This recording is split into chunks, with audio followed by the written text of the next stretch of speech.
Diyos. Magbigay sa kapwa, magpakalang taos. Gusto nilang matikman ng sarap ng buhay. Hawakan ang bukas sa kanilang mga kamay. Makita ang alin, makita ang alin, makita ang pag-asa sa gitna ng dilim. Ayoko sa dilim, magdidilim ang paningin ng pag-asa'y naasam. Ibigay mo na sa amin ang pag-aral. Ito ang gusto ko Sa iyong pamilya. Ito ang gusto ko Tagumpay sa buhay. Sa buhay ko ito, ito ang gusto ko. Gusto mo ba ito para sa ating kabataan? Kayo, gusto nyo ba? Sure. Eh di, tara na. Tulong na at magbigay pag-asa.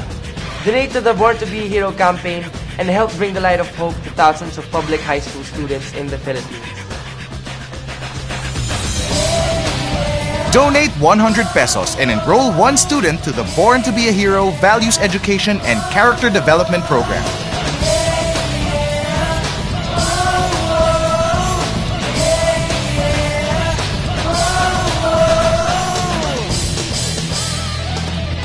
I am born to be a hero! Visit francismagallonafoundation.com to donate online.